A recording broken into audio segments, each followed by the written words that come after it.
शङ्करं शङ्कराचार्यं केशवं बादरायणं सूत्रभाष्यकृतौ वन्दे भगवन्तौ पुनः पुनः।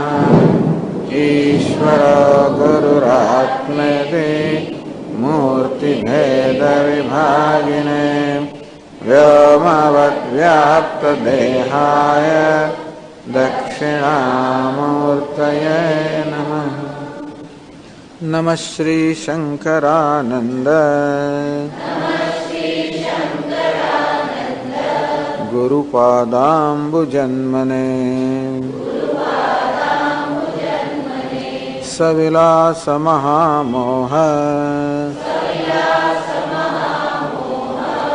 ग्राहग्रासैककर्मणे।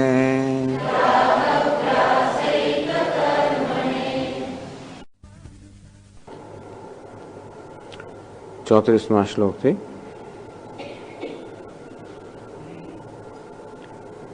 नहि धी भाव भावित्वात्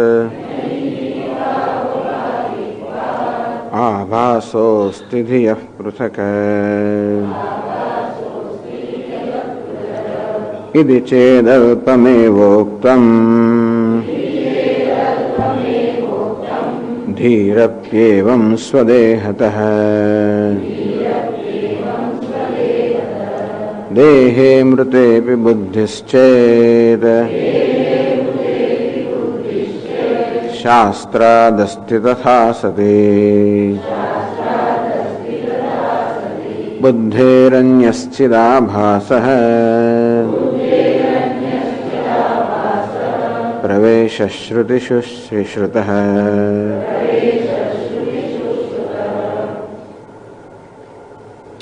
હવે ગ્રંથકારે ચિદાભાસની ઉપયોગિતા સિદ્ધ કરી એવો પ્રશ્ન કરવામાં આવ્યો, જેની આપણે ચર્ચા કરી કે જેવી રીતે ઘટાવચ્છિન્ન આકાશમ, ઘટથી અવિચ્છિન્ન થયેલો અવચ્છિન્ન થયેલો આકાશ, તો એક અવચ્છેદવાદ અને પ્રતિબિંબવાદ બેની વાત કરવામાં આવી અને ગ્રંથકારે સમજાવ્યું કે આ પ્રતિબિંબ કે આભાસ જે છે એ વધારે ઉપયોગી છે.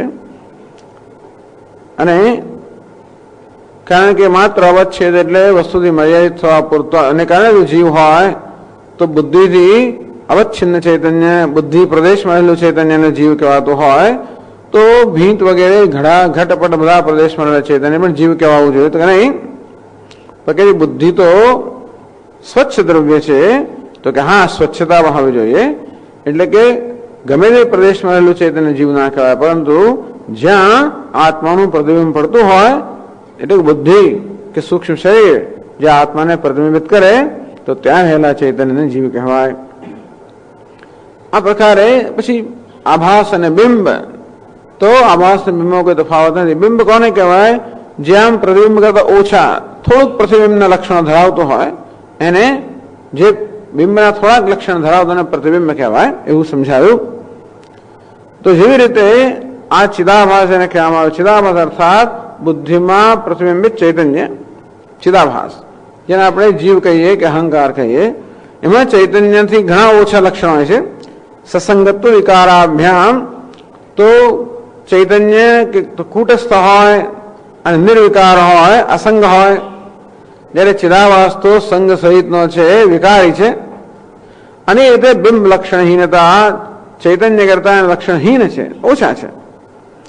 સ્ફૂર્તિ રૂપત્વ એતસ્ય, પણ ચૈતન્ય પણ સ્ફૂર્તિ સ્વરૂપ છે અને ચિદાભાસ પણ સ્ફૂર્તિ સ્વરૂપ છે. એ દ્રષ્ટિએ એની સમાનતા છે, એટલે એને ચિદાભાસ કે ચિત્તનું પ્રતિબિંબ કહેવામાં આવ્યું. આમ ટૂંકમાં ચિદાભાસ એટલે કે બુદ્ધિમાં પ્રતિબિંબિત થયેલું ચૈતન્ય. ઘણી આપણે એની ચર્ચા કરી કે કેવી રીતે આ દ્રષ્ટાંત જે છે પ્રતિબિંબ કે આભાસ દ્રષ્ટાંત એ આપણા જીવનના અનુભવો સમજાવવા માટે અત્યંત ઉપયોગી છે. તો હવે પ્રશ્ન થયો કે ચિદાભાસ અર્થાત બુદ્ધિમાં પ્રતિબિંબિત થયેલું ચૈતન્ય, જે મુખાભાસ એટલે દર્પણમાં પ્રતિબિંબ થયેલું મુખ, અને મુખનો આભાસ કહીએ. મુખ નથી, મુખનો આભાસ છે. મુખ જેવું દેખાય છે પણ મુખ નથી. મુખના બધા કંઠે કેટલા ગુણ ધરાવે છે, બધા ગુણ નહીં. તેવી રીતે ચિદાભાસ અર્થાત ચિત્તનું બુદ્ધિમાં પડેલું બુદ્ધિ દર્પણ સમાન છે. તો બુદ્ધિરૂપી દર્પણમાં ચિત્ત અર્થાત ચૈતન્યનું પ્રતિબિંબ એટલે ચિદાભાસ. પ્રશ્ન એ થયો કે તો આમાં આ જેમ મારું પ્રતિબિંબ મારા ચહેરાનું પ્રતિબિંબ દર્પણમાં પડે તો આ જે મુખાભાસ થયો તો મુખ ને તો આ મુખાભાસ દર્પણ જુદા ખરા કે નહીં? દર્પણ જુદું અને મુખનો આભાસ પણ જુદો, બે જુદા છે એ ગ્રંથકાર સમજાવવા માંગે છે.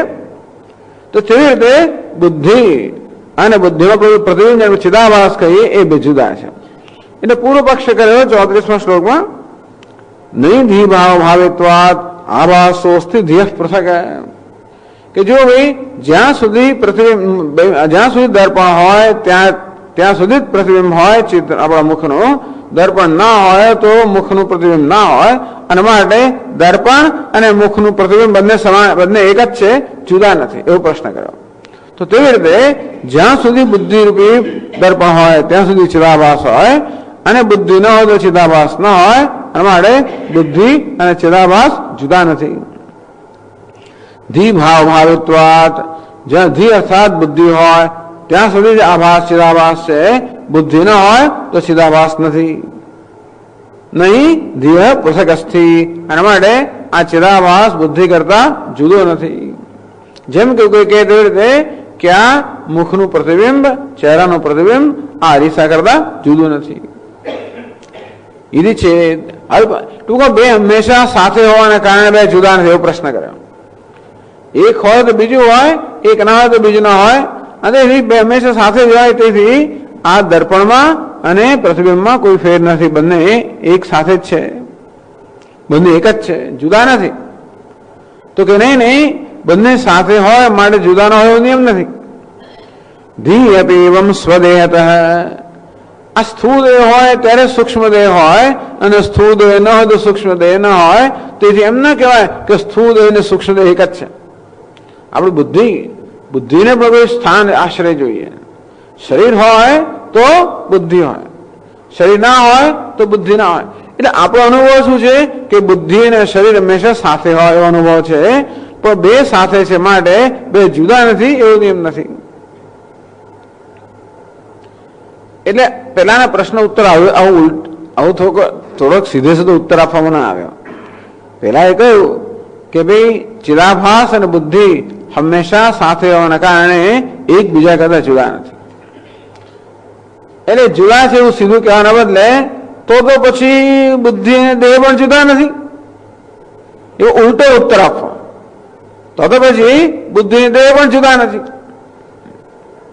કેમ જુદા નથી? પેલો કહે છે કે એ તો જુદા છે. એટલે પહેલા એમ જ કહેવાય તો ચિદાભાસ અને બુદ્ધિ જુદા નથી, કારણ કે ચિદાભાસ અને બુદ્ધિ સાથે જ હોય છે. એટલે એનો ઉત્તર કેવો આપ્યો? તો પછી તમારે કહેવા પ્રમાણે આ દેહ ને બુદ્ધિ જુદા નથી. તો પેલો દેહ ને બુદ્ધિ જુદા છે.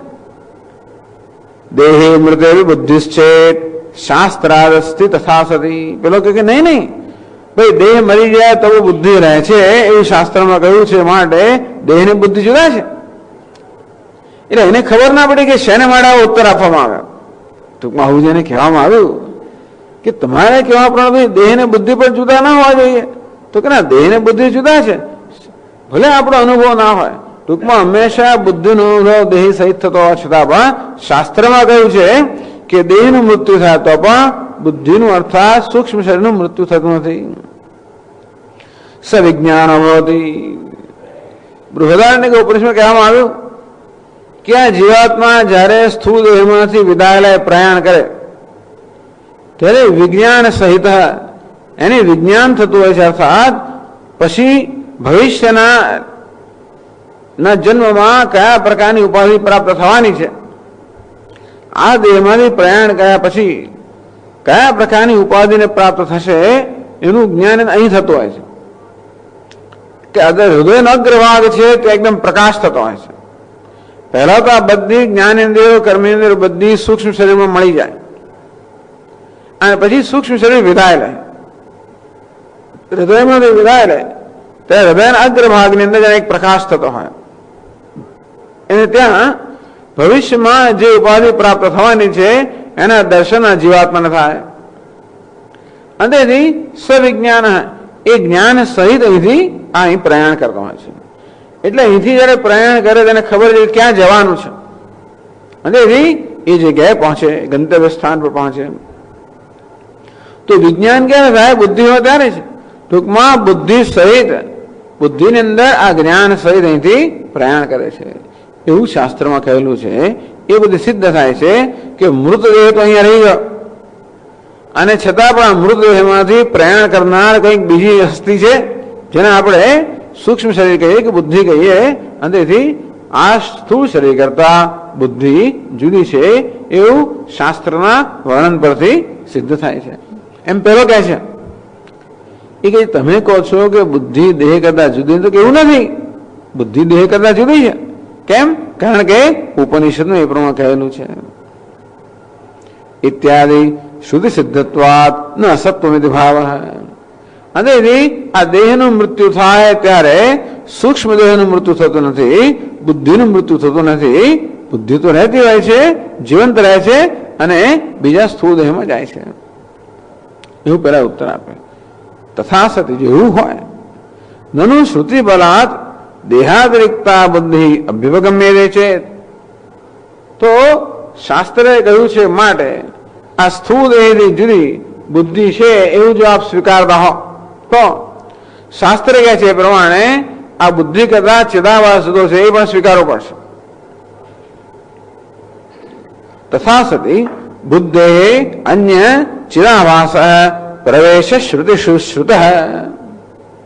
આપણે તો શું સિદ્ધ કરવા માંગે છે કે આ બુદ્ધિ કરતા ચિદાભાસ જુદો છે, દર્પણ કરતા પેલું પ્રતિબિંબ જુદું છે એવું આપણે સિદ્ધ કરવા માંગીએ છીએ. કેમ સિદ્ધ કરવા માંગે કે એને જ વિવેક થવાની જરૂર છે. આજે ચિદાભાસ છે ને ત્યાં જ વિવેક થવાની જરૂર છે. માટે અત્યારે ચિદાભાસ આપણે શરૂઆત શું રહી? ચર્ચાની શરૂઆત એ રહી કે એક સામાન્ય ચૈતન્ય છે, એક વિશેષ ચૈતન્ય છે. જેમ કે દિવાલના પર પ્રકાશનું દૃષ્ટાંત આપીને સમજાયું કે એક સામાન્ય પ્રકાશ છે, અને બીજો દર્પણમાંથી પ્રતિબિંબિત પ્રકાશ હોય જેનું આ ત્યાં આગળ પેલું ગોળાકાર એનો ગોળાકાર હોય, પાછો બીજો એક પ્રકાશ દેખાય ને આવી રીતે. ક્યાં ગયો ભાઈ આપણે? દેખાય છે કે નહીં? જોઈ લો. ચાલો, આ દેખાય છે. તો એક સામાન્ય પ્રકાશ અને વિશેષ પ્રકાશ આવી વાત કરવામાં આવે. આવું કેમ કહેવામાં આવ્યું? કારણ કે આપણે વિશેષ ચૈતન્ય દેખાય છે, વિશેષ પ્રકાશ આપણી નોંધમાં આવે, પણ સામાન્ય પ્રકાશ નોંધાતો નથી હોતો. એટલે આવા ઘણા બધા વિશેષ પ્રકાશ હોય, અને કહેવામાં આવે કે જો ભાઈ આ વિશેષ જે ગોળાકાર છે એ ગોળાકારની મધ્યમાં, એટલે ગોળાકારની સંધિ સ્થાન પર જે છે એ સામાન્ય પ્રકાશ છે. અને વળી પાછો આ દર્પણ જતો રહે અને વિશેષ પ્રકાશ જતો રહે ત્યારે જે રહે એ સામાન્ય પ્રકાશ છે. એમ કે એને વિશેષ પ્રકાશ અને સામાન્ય પ્રકાશ એ વચ્ચેનો વિવેક કહેવાય. તો આપણા દેહની અંદર પણ એક સામાન્ય ચૈતન્ય છે, એક વિશેષ ચૈતન્ય છે. કુટસ્થ એ સામાન્ય ચૈતન્ય છે, અને આ ચિદાભાસ કે અહંકાર વિશેષ ચૈતન્ય છે. તો બેનો ભેદ પારખવાની જરૂર છે, જેથી આપણે ચિદાભાસ જે વિશેષ ચૈતન્ય છે એને આત્મા ન માની લઈએ, પરંતુ જે સામાન્ય ચૈતન્ય છે કુટસ્થ છે એ આત્મા છે. જેને વિશેષ પ્રકાશ કહીએ એ તો સામાન્ય પ્રકાશની જ એક વિશેષતા છે. સામાન્ય પ્રકાશ જ આમાં પરાવર્તિત થયો અને પછી એનું પ્રતિબિંબ પડ્યું. તે જેને ચિદાભાસ કહીએ છીએ, પણ જે કુટસ્થ ચૈતન્ય છે, સામાન્ય આત્મ ચૈતન્ય છે, એનું જ બુદ્ધિમાં પડેલું પ્રતિબિંબ છે. માટે એ આત્મા નથી, પરંતુ કુટસ્થ ચૈતન્ય આત્મા છે. એટલે પહેલા આપણને ચિદાભાસની બરોબર ઓળખાણ આપે છે, અને પછી એ ચિદાભાસથી આપણને કુટસ્થ ચૈતન્યનો વિવેક બતાવશે. તો બુદ્ધે અન્ય ચિદાભાસ પ્રવેશ શ્રુતિ સુશ્રુત. તો શાસ્ત્રમાં પ્રવેશ શ્રુતિ કે આત્માએ ઉપાધિમાં પ્રવેશ કર્યો એ પ્રકારની શ્રુતિ અર્થાત એ પ્રકારના વચન આવે છે. અને જો આત્મા પ્રવેશ કરતો હોય એનો અર્થ જેમાં પ્રવેશ કર્યો તે જુદું અને આ પ્રવેશ કરનાર જુદો. જેમ આપણે ગૃહ પ્રવેશ કર્યો તો ગૃહ પ્રવેશ નો અર્થ એ થયો કે ગૃહ જેમાં પ્રવેશ કરવામાં એ જુદું અને પ્રવેશ કરનાર હું જુદો. અંતે રીતે આ ઉપાધિમાં આત્માએ પ્રવેશ કર્યો હતો, જેમાં પ્રવેશ થયો ઉપાધિ જુદી અને પ્રવેશ કરનાર આત્મા જુદો. તો તો આ પ્રકારે શાસ્ત્રમાં આત્માએ આ ઉપાધિમાં પ્રવેશ કર્યો એ પ્રકારના વચન છે. અને તેથી આપણે સ્વીકારવું પડશે કે આત્મા આ ઉપાધિ કરતા જુદો છે અને ચિદાભાસ ઉપાધિ કરતા જુદો છે, બુદ્ધિ કરતા જુદો છે. તો હવે કહે છે આગળ, નનુ બુદ્ધિ ઉપાધિકસ્યૈવ પ્રવેશ યુજ્યતે. પેલો કહે છે ભાઈ આત્મા કેમ પ્રવેશ કરી શકે? બુદ્ધિ સહિતનો આત્મા જ પ્રવેશ કરી શકે. પ્રવેશ કરવા માટે તો કઈ વિશેષતા જોઈએ ને, તો આત્મા કેમ પ્રવેશ કરી શકે? બુદ્ધિ ઉપાધિકસ્યૈવ આત્મનઃ, આત્મા બુદ્ધિ ઉપાધિ સહિતના આત્માનો પ્રવેશ હોય, એકલા આત્માનો પ્રવેશ ના હોય, એ પ્રકારની શંકા કરે છે. અને પછી એનો ઉત્તર આપે છે 36મા શ્લોકમાં કહે છે, ધીયુક્તસ્ય પ્રવેશશ્ચેદ નૈતરેયે ધિયઃ પૃથક આત્મા પ્રવેશમ સંકલ્પ્ય પ્રવિષ્ટ ઇતિ ગીયતે.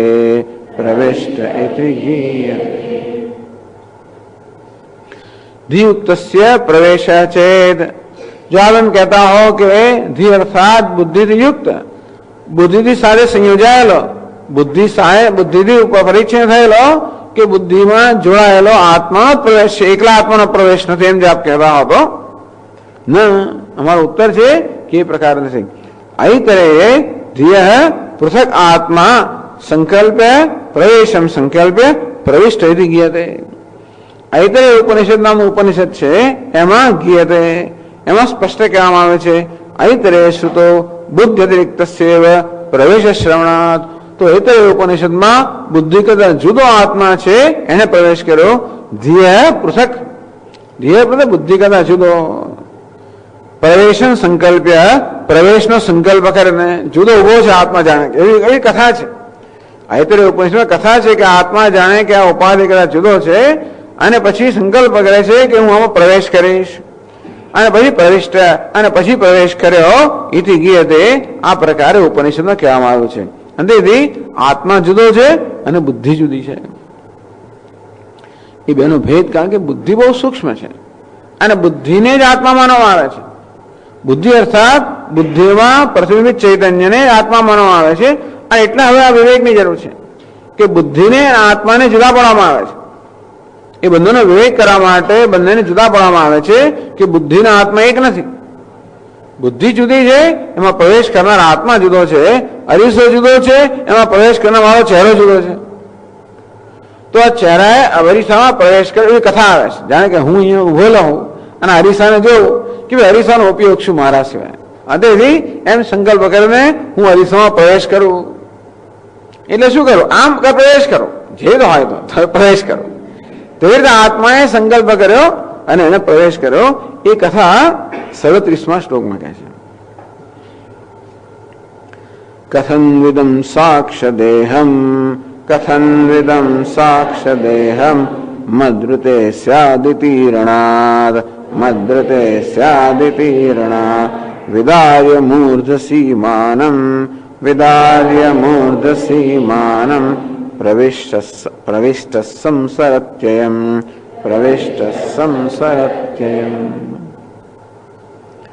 કથમ ઇદમ સાક્ષદેહમ મદ્રુતે સ્યાદ. ઇદમ આ સાક્ષદેહમ સ અક્ષદેહમ. અક્ષ એટલે અક્ષાણી એટલે કે ઇન્દ્રિયાણી. અક્ષાણી છે દેહાશ્ચ સાક્ષદેહ.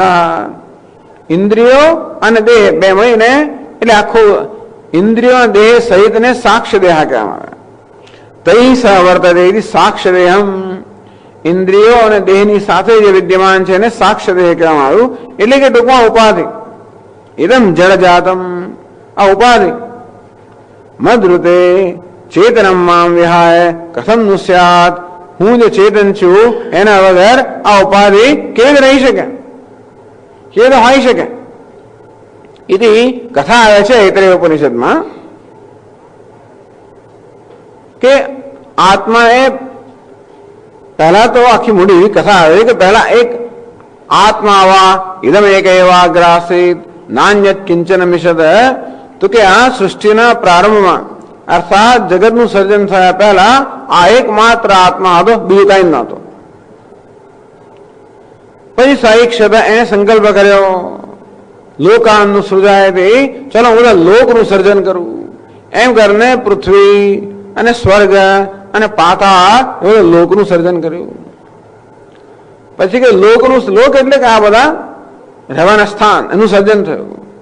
લોકપાલનનું સૃજાય હતી, ચલો લોકનું સર્જન થયું, લોકનું પાલન કરનાર જે છે એનું સર્જન કરવું.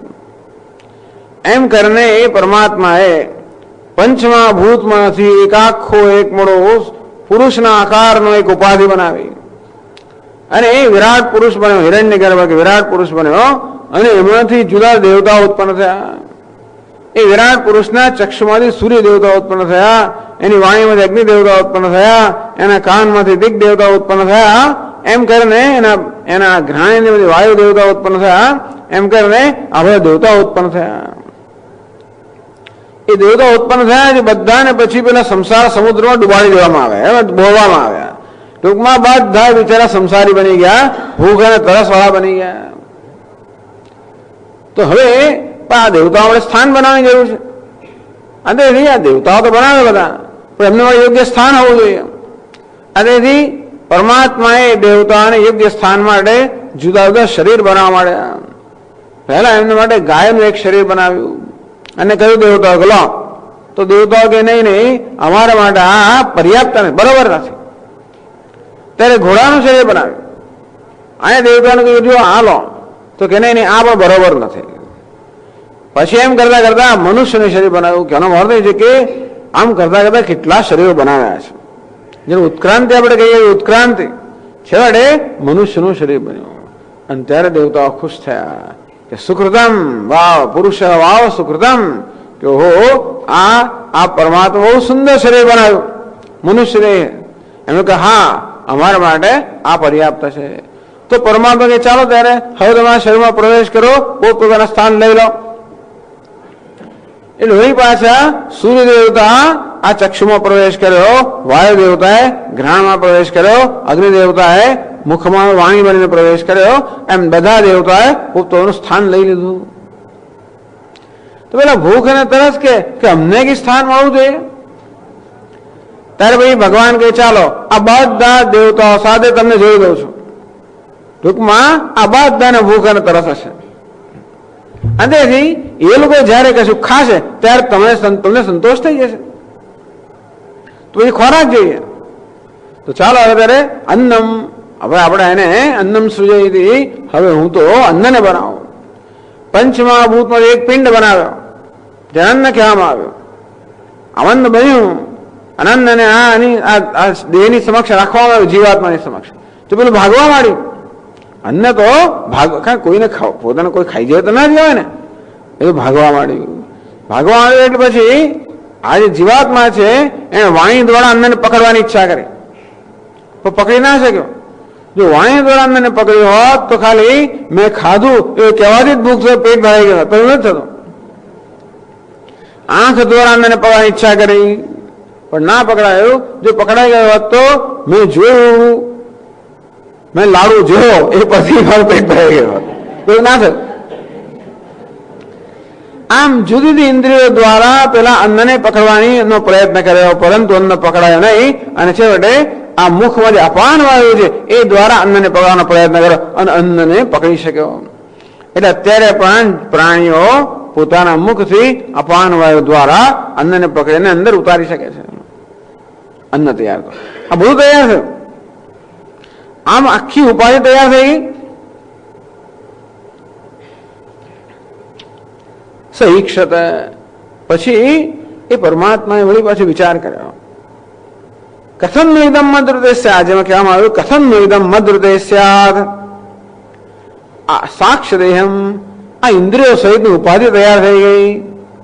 જેમ સરસ ઘર તૈયાર થઈ ગયું હોય આપણે કહીએ ને કે હવે આ તૈયાર તો થઈ ગયું, તો એકલા ઘરને શું કરવાનું? એમાં ઘરમાં રહેનાર જો ન હોય તો આ ઘરનો ઉપયોગ શું?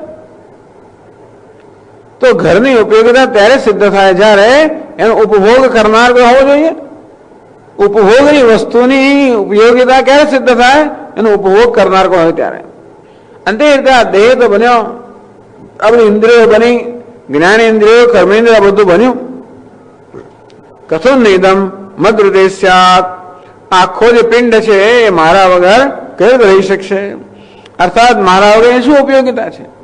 આ બિચારી આંખો જુદા રૂપ અને રંગનું જ્ઞાન લઈ આવશે તો કોને માટે લઈ આવશે? આ કાન જુદા જુદા સરસ સરસ ધ્વનિનું જ્ઞાન લઈ આવે છે કોને માટે? કારણ કે આ ઉપાધિ જે બની એ પોતાને મળે બને, બીજા કોઈને મળે બને. ઘર જે છે ને એ ઘર પોતાની જાતનો આનંદ લઈ શકતો હતો, કઈ તકલીફ નહોતી. ઘર બનાવ્યું અને ઘર ખુશ થયો કે આ બસ હું કેવું સરસ છું. એમ ઘરને પોતાને જ પોતાના માટેનો આનંદ થતો કોઈ નથી. જળ છે ને, આ જળ વસ્તુનો સ્વભાવ છે કે હંમેશા બીજાના ઉપયોગ માટે બની હોય. અંતે રીતે આ ઉપાધિ સરસ બની તો ખરી, પરંતુ જ્યાં સુધી ચેતન પરમાત્મા ન હોય, પેલો ભોગતા ના હોય, ભોગવનાર ના હોય, ત્યાં સુધી આનો કોઈ ઉપયોગ નથી. વિશ્વે દેવા તમ ઉપાસતે, અહીંયા પરમાત્મા બેઠેલો છે. આ બધા ઇન્દ્રિયોપી દેવતાઓ અનેક પ્રકારની ઉપાસના કરે છે, અનેક બધી ભેટ લઈ આવે છે. તો ત્યાં સમજાવે છે કે જેવી રીતે રાજા હોય તો પછી બધા નગરજનો ભેટ લઈ આવે ને, એ નગરજનો ભેટ તો લઈ આવે, પણ રાજા જ ન હોય તો શું કરવાનું? તેવી રીતે આ બધી ઇન્દ્રિયો રૂપી નગરજનો જાત જાતની ભેટ લઈ આવે છે પોતપોતાના વિષયોની. બિચારે કેવું સરસ સરસ કામ કરે છે ને, હાથ નવા નવા સ્પર્શ કરે, પગ નવી નવી જગ્યાએ લઈ જાય, આંખો નવી નવી વસ્તુ જુએ, જીભ નવા નવા સ્વાદ લે, આપણી નાસિકા નવા નવા ગંધનું પણ અનુભવ કરે. આ બધું કોને માટે કરે? હોવું જોઈએ ને. એટલે કે છે કથન નિદમ મદ્રતે સ્યાત, આ જે આખી ઉપાધિ છે એ મારા વગર શું કરશે? અર્થાત મારા વગર શું ઉપયોગ? સૈક્ષત એમ કરીને પછી એમણે ઈક્ષણ કર્યું કે હવે તો મારે એમાં પ્રવેશ કર્યો. ટૂંકમાં હું હોઉં તો જ, એક તો હું હોઈશ તો જ આ ઉપાધિની ઉપયોગિતા સિદ્ધ થશે, જે તો ઉપાધિનો અર્થ જ નથી. એ ઉપરાંત હું હોઈશ તો ક્યારેક કોઈકને પ્રશ્ન છે કે આ કોણ છે?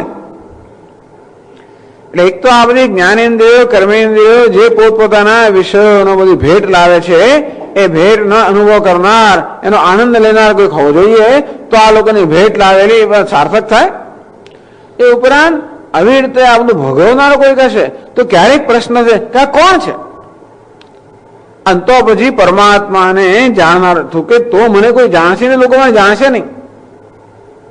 બંને રીતે તો કોઈક મને ત્યારે જિજ્ઞાસા કે કોણ છે? આ ખાનાર છે, પીનાર છે, જોનાર છે, સાંભળનાર છે, કોણ છે? એવો પ્રશ્ન થાય. અને તો પછી ક્યારેક કોઈકને મારું જ્ઞાન થાય, અને તો હું કોઈકના જ્ઞાનનો વિષય બનું. અને એટલા માટે પરમાત્મા એમાં પ્રવેશ કર્યો. પ્રવેશ કરતા પછી વિચાર કર્યો કે કયા દ્વારથી પ્રવેશ કરો? કથરેણ પ્રપદ્યેતિ, બે દ્વાર છે આ દેહમાં પ્રવેશ કરવાના. એક તો આપણા પગનો અંગૂઠો છે ત્યાંથી પ્રવેશ થાય, અને બીજો આ મસ્તકમાંથી પ્રવેશ થાય. પણ પેલા દ્વારોને પ્રવેશ થઈ ચૂક્યો હતો, એ પાછળો દરવાજો છે. પાછળના દરવાજામાં નોકર પ્રવેશ કરે, ક્યારે માલિક પ્રવેશ ના કરે. માલિક હંમેશા મુખ્ય દરવાજે પ્રવેશ કરે.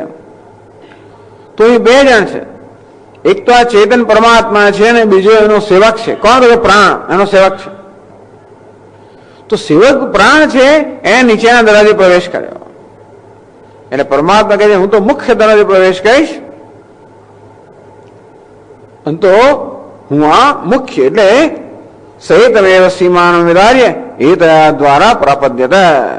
એના સીમા અર્થાત જે અહીંયા કપાલ જે છે એનું જે મિલન સ્થાન છે એ જગ્યાએ જે એનું મિલન સ્થાન છે ત્યાં આગળથી પ્રવેશ કરો. વિધાર્ય અને એને તોડીને એમાં પ્રવેશ કર્યો કહેવાય. કથા છે આ તો.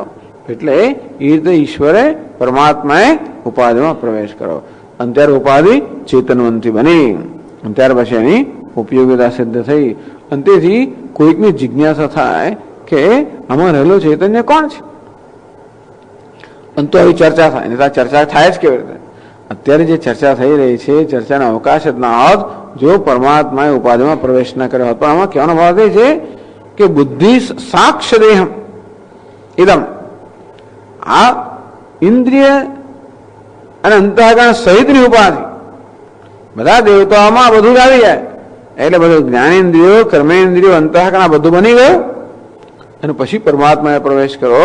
એનો અર્થ એ થયો કે આ પરમાત્મા દેહ કરતા, ઇન્દ્રિયો કરતા, અંતઃકરણ કરતા, બુદ્ધિ કરતા જુદો છે. સહિતમેવ સીમાન વિદાર્ય એ દ્વારા પ્રાપદ્યત. આ સીમાને અહીંયા વિદાર્ય એને ચીરીને તો કે એમાંથી પછી ભગવાન ઈશ્વરે પ્રવેશ કરવા બ્રહ્મરંધ્ર કહેવાય છે. અને માટે કે છે ઉપનિષદ સા એશા વિદ્રુતિ નામ દ્વાહા. આ દ્વારને વિદ્રુતિ કે છે, વિદ્રુતિ. કારણ કે આમ વિદાર્ય આમ ચીરીને પ્રવેશ કરે ને. એતદ આનંદમ, અહીં જ આનંદનો અનુભવ થાય છે વગેરે. એટલે આ પ્રકારની કથાનો અહીંયા ઉલ્લેખ કરે છે. કથમ નિદમ મદ્રુતેસ્ય સાક્ષદેહમ મદ્રુતેસ્યાદિતિ ઈરણાત. તો ઉપનિષદ કહે છે કે પરમાત્માએ આ પ્રકારે વિચાર કર્યો કે મારા સિવાય કેવી રીતે આ ઇન્દ્રિયો સહિતનો દેહ મારા સિવાય શું કરશે. ઇતિ ઈરણાત. આ પ્રકારે એને આવું કહેવામાં આવ્યું છે. પછી વિદાર્ય મૂર્ધ સીમાનમ કપાલત્રય મધ્યદેશમ. આ ત્રણ કપાલનો મધ્યદેશ છે ત્યાં આગળ વિદાર્ય. એમાં એને ચીરીને આવું તો કે ભગવાને ચીર્યું નહીં. સ્વસન્નિધિ માત્ર એને ભીત્વા. સંકલ્પની જ આ સૃષ્ટિ આખી. એને જયારે કહ્યું કે હું આ લોકનું સર્જન કરું ત્યારે એમાં સર્જન કરવા માટે પછી કશું જોઈએ નહીં. એ તો કે ખરા 5 મહાભૂતનો પિંડ વગેરે, પણ એવું નહીં, સંકલ્પથી છે. સ્વપ્નની અંદર જગતનું જે આપણે સ્વપ્ન જગત સર્જન કરતા હોઈએ એનું સર્જન કરવા માટે સંકલ્પથી કોઈ એવું સામગ્રી ના જોઈએ. ત્યાં હોલ તરત સંકલ્પ તૈયાર થઈ જાય. માણસ સંકલ્પ તૈયાર થાય, બધું સંકલ્પ તૈયાર થાય. જેમ સ્વપ્નમાં તેવી રીતે ઈશ્વરના સંકલ્પ માત્રથી એ સંકલ્પ કરે સર્જન થઈ જાય. જે વખણ મહારાજ કહે કે ભાઈ ભગવાન સુતેલા છે એમની શેષ શૈયા પર, લક્ષ્મી દેવી છે એમના ચરણની સેવા કરી રહ્યા છે અને ભગવાન કથા કહી રહ્યા છે. લક્ષ્મી હોકારો ભરે રાખે છે. હા હા, બસ ભગવાન કથા કે સર્જન થયું છે, કારણ કે સંકલ્પ માત્ર સર્જન છે. તો તે રીતે એવું નથી કે ખરેખર કઈ વસ્તુ ચીરવી પડે, એમાં પ્રવેશ કરવો પડે. બસ સન્નિધિમાં સ્વસન્નિધિ માત્ર એને ભીત્વા, પોતાની સન્નિધિ માત્રથી સંકલ્પ માત્રથી જાણે કે છેદીને ચીરીને પ્રવિષ્ટ હસન એને પ્રવેશ કર્યો. અયમ સંસરતી. હવે એ જ આ સંસારનો અનુભવ કરી રહ્યો છે. જાગ્રરાધિકમ અનુભવતી. એના બુદ્ધિમાં પ્રવેશ કરે ને એટલે બુદ્ધિની જે અવસ્થા એવી અવસ્થા થઈ જાય. એવું છે ને, એકવાર આપણા અરીસામાં પ્રવેશ કર્યો પછી અરીસાનું જે થાય મારું આ ચહેરામાં થવાનું જ છે ને. અરીસો વાંકો થઈ જાય તો, અરીસો તૂટી જાય તો, તે રીતે બુદ્ધિની જે અવસ્થા હોય એ આ ચિદાભાસની અવસ્થા થઈ ગઈ, પરમાત્માની અવસ્થા થઈ ગઈ. જાગ્રત એ બુદ્ધિની અવસ્થા છે, સ્વપ્નમાં બુદ્ધિની અવસ્થા છે, સુષુપ્તિમાં બુદ્ધિની અવસ્થા છે. અને એ પણ જાગ્રત સ્વપ્ન સુષુપ્તિ આ અનુભવ કરવા લાગ્યો. એટલું જ નહીં, પરંતુ આ દેહમાંથી નીકળીને બીજા દેહમાં જવું એ બુદ્ધિની અવસ્થા છે. અને તેથી એ બિચારો પછી પરમાત્મા પ્રવેશ તો કર્યો, પરંતુ એક દેહમાંથી બીજા દેહમાં, એક લોકમાંથી બીજા લોકમાં ગમન કરનાર થયો.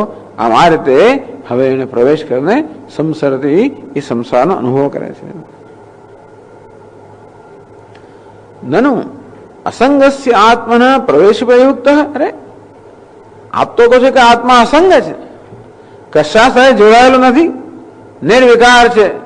એમાં તો કોઈ જાતનો વિકાર નથી, કોઈ ગતિ નથી. આવી ચર્ચા શું કામ કરતા હશે?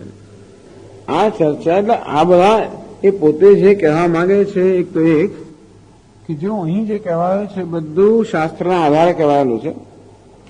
એ ઉપરાંત આ બધા પ્રશ્નોત્તર દ્વારા શાસ્ત્રના મહત્વના વાક્યો છે એની સમજ પણ આપી દે છે. આ તો પેલા ભાષ્ય જેવું થયું. શાસ્ત્રના વાક્યો છે ને એ વાક્યો સમજવા આગળ છે. તો સારું છે કે ભાષ્ય છે, એમાં ટીકા ટિપ્પણી વગેરે છે માટે, પરંતુ નહીં કહે ધારો કે ઉપનિષદનો પ્રવેશ કરવો, ઉપનિષદ સમજવું હોય તો પછી ભાષ્ય તો પણ શું, તો પણ ઘણી વાર ઘણા પ્રશ્નો થતા હોય છે. અંતેથી આ ચર્ચાની પ્રક્રિયામાં ગ્રંથકાર જુદા જુદા પ્રશ્નો કરીને ઉત્તર આપે છે અને એમ કરીને આ શાસ્ત્રના અગત્યના વાક્યો છે એ પણ સમજાવે છે. તો જો પહેલા તો એવું કહ્યું કે બુદ્ધિ અને ચિદાભાસ જુદા છે, એટલે કે બુદ્ધિ જુદી, એમાં પ્રવેશ કરનાર આત્મા જુદો. બરાબર. તો પ્રશ્ન તો કે આત્મામાં પ્રવેશ કરતો હશે, કઈ વાત તમે કરો છો? આત્મામાં પ્રવેશ. આ તો શું થયું કે જેવી રીતે આકાશ એમ કે આ ઘડાનું સર્જન કર્યા પછી આકાશ એમ કે હવે હવે હું પ્રવેશ કરું. અરે આકાશ થી પ્રવેશ કરતો હશે, આકાશમાં કોઈ ગતિ હોય ને? એટલું જ નહીં, પરંતુ ખરેખર તો ઘડાના સર્જન થયા પહેલા આકાશ એમાં હતું જ. એવું કોઈ સ્થળ હોય ને આકાશ ના હોય? આકાશમાં તો ઘડો હોય જ કેમ શકે? આમ ઘડાને અવકાશ પ્રદાન કરનાર આકાશ છે. તેવી રીતે આ ઉપાધિને સત્તા સુધી પ્રદાન કરનાર જ પરમાત્મા છે. એટલે એવું નથી કે પ્રવેશ એટલે આપણે એને એવા એને મુખ્ય અર્થમાં લેવાનું હોય કે ખરેખર એને પ્રવેશ કર્યો. કથા કોને કહેવાય? તો આ કથા છે કે આકાશે ઘડાનું સર્જન કર્યા પછી સંકલ્પ કર્યો કે લાવ ઘડામાં પ્રવેશ કરું, અને પછી પ્રવેશ કર્યો. એનો અર્થ એ સમજવાનો કે માત્ર આકાશે ઘડામાં અહમભાવ ધારણ કર્યો અને ઘટાકાશ નામની જાણે એક કલ્પિત હસ્તી ઉત્પન્ન થઈ. એટલે અહીંયા એવો પ્રશ્ન કરે છે, નનુ અસંગસ્ય આત્મના પ્રવેશ અયુક્ત હે. આપ તો કહો છો આત્મા કૂટસ્થ છે, અસંગ એટલે કશા સાથે જોડાયેલો નથી, જોડાય પણ ના શકે. અને તો એને પ્રવેશ કેવી રીતે કર્યો? એ પણ યોગ્ય નથી. આત્મા કેવું યોગ્ય નથી. એક વસ્તુ બુદ્ધિ કરતા ચિદાભાસ જુદો છે એવું સિદ્ધ કરવા માટે આ શ્રુતિની વાત કરી કે જો કેવી રીતે આ પરમાત્માએ પ્રવેશ કર્યો, તો નવો પ્રશ્ન ઉપસ્થિત થયો કે ભાઈ આત્મા પ્રવેશ કેમ કરી શકે? તો અસંગ છે, નિર્વિકાર છે અને સ્થિર છે. શું છે? નિત્ય સર્વગત સ્થાણુ અચલો એમ સનાતન. સર્વગત સ્થાણુ અચલ. તો જે અચલ છે એમાં વળી આ પ્રતિ ચલાત્મક ગતિ આવી કે ઇતિ શંકતે આ પ્રકારની શંકા કરે છે અને પછી એનો ઉત્તર આપે છે 38મા શ્લોકમાં કહે છે, કથમ પ્રવિષ્ટો સંગશ્ચેદ કથમ પ્રવિષ્ટો સંગશ્ચેદ સૃષ્ટિર્વાસ્ય કથમ વદ સૃષ્ટિર્વાસ્ય કથમ વદ માયકત્વમ તયોસ્તુલ્યમ માયકત્વમ તયોસ્તુલ્યમ વિનાશસ્ય સમસ્તયોઃ વિનાશસ્ય સમસ્તયોઃ. કથમ પ્રવિષ્ટ અસંગ અસંગ કથમ પ્રવિષ્ટ આત્મા અસંગ છે, અચલ છે, એનો વળી પ્રવેશ કેમ આવી શકે? એ છે જાઓ પ્રશ્ન હોય તો ઘણી વાર પ્રશ્ન કરવો એ સારું થાય છે, તો ઘણી બીજી વસ્તુઓ પણ સમજાવવાની તક મળે ને. સૃષ્ટિર્વાસ કથમ વદ, તો તમે અમને સમજાવો કે આત્માએ સૃષ્ટિ કેવી રીતે કરી? પ્રવેશમાં પ્રશ્ન ક્યારે આવે? પહેલા સર્જન થાય ત્યારે. તો પહેલા તો મારી કથા ગઈ ને આગળ, આત્માએ કહ્યું હું લોકનું સર્જન કરું, લોકપાલનું સર્જન કરું, અને પછી દેવતાઓનું સર્જન થયું, એમને માટે પછી દેહનું સર્જન કરું, એમને માટે ખોરાકનું સર્જન કરું.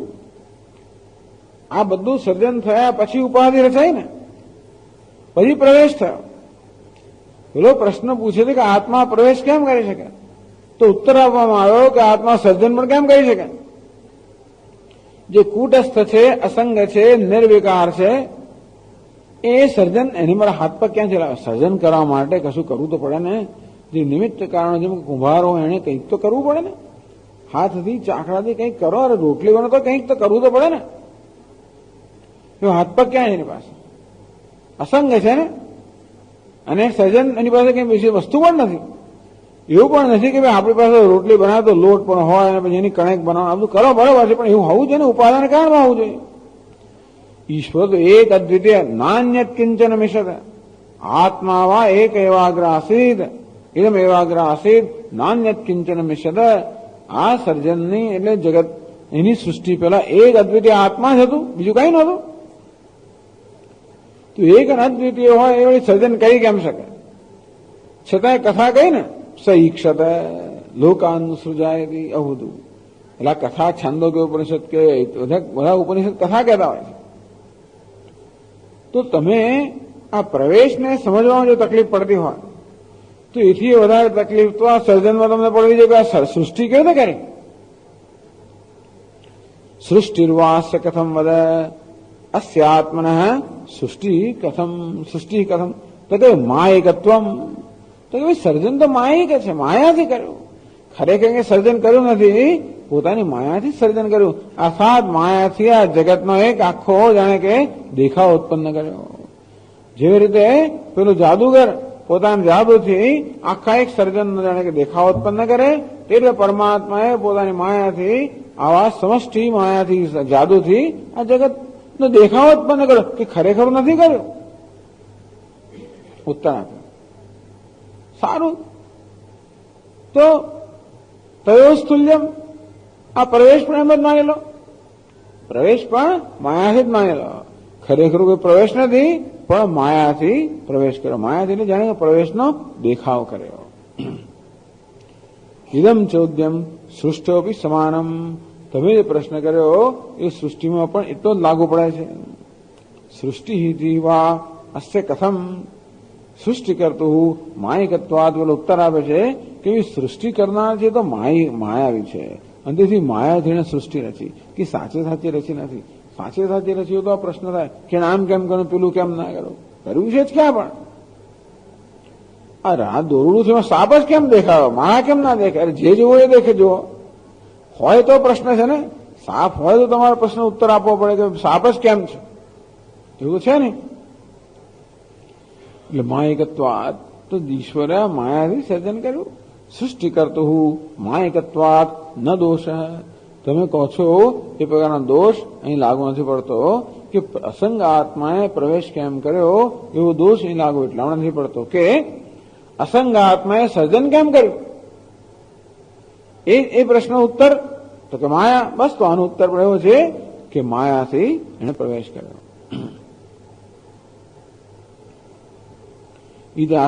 અયમ પરિહાર પ્રવિષ્ટરી બી સમાન હતી. પ્રવેશ કરનારનો પણ આ પરિહાર એ પ્રવેશ કરવાનો માયાથી થયો.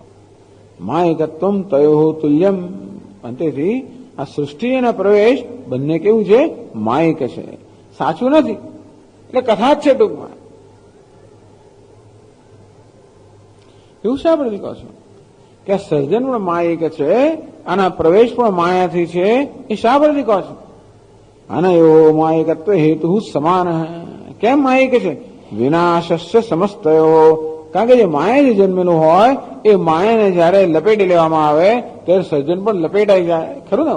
માયાનો ઉપસંહાર કરવામાં આવે, જાદુગર બધું કરે ખરો. 2 કલાકનો ખેલ હોય, 2 કલાક દરમિયાન ઘણું બધું સર્જન કરે, પછી પોતાની માયા સંકેલી લે, જાદુને સંકેલી લે, ત્યારે જાદુએ સર્જાયેલું જગત પણ સંકેલાઈ જાય. ત્યારે ઈશ્વર પણ પોતાની માયાને સંકેલે ત્યારે માયાથી સર્જાયેલું જગત સંકેલાઈ જાય. તેવી રીતે માયાથી આ સર્જાયેલો પ્રવેશ પણ સંકેલાઈ જાય. અને કહે છે અનયો માયિકત્વ હેતુ સમાન વિનાશ વિનાશસ્ય સમસ્તયો, બંનેનો વિનાશ પણ સમાન છે. જેમ સૃષ્ટિનો વિનાશ થઈ જાય છે તેમ પ્રવેશનો પણ વિનાશ થઈ જાય છે. તો જે વસ્તુનો વિનાશ થાય એ વસ્તુ હંમેશા માયાથી જન્મેલી હોય, બાકી કશાનો વિનાશ થાય નહીં. તો રજ્જુ સર્પ જે છે એ માયાથી જન્મે છે, માટે રજ્જુનું જયારે જ્ઞાન થાય ત્યારે સર્પનો વિનાશ થઈ જાય.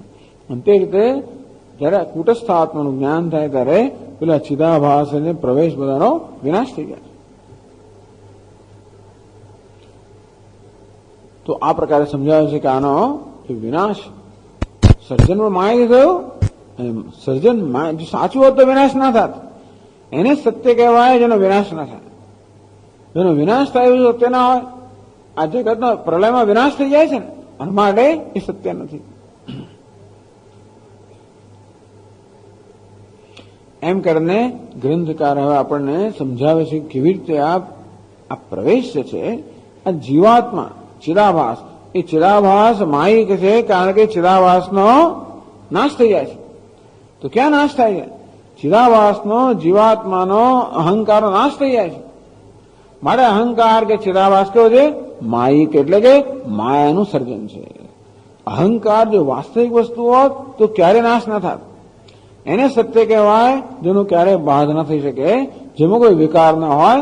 ત્રિકાલે બી તિષ્ઠતી દિશત, જે ભૂતમાં, વર્તમાનમાં, ભવિષ્યમાં એમનું એમ જ એનું નામ સત્ય.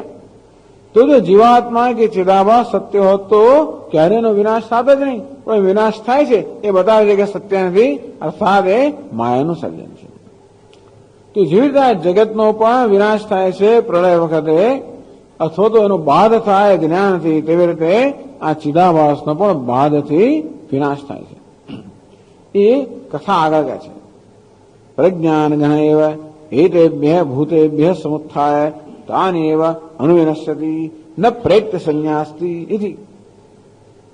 આ તો બૃહદારણ્યક ઉપનિષદમાંથી યાજ્ઞવલ્ક્ય ઋષિ અને મૈત્રેયી વચ્ચેનો જે સંવાદ થયો એ સંવાદમાંથી વાક્ય લેવામાં આવ્યું. પ્રજ્ઞાન ગણ એવ યથા સૈંધવ ગણ અનંતર અબાહ્ય.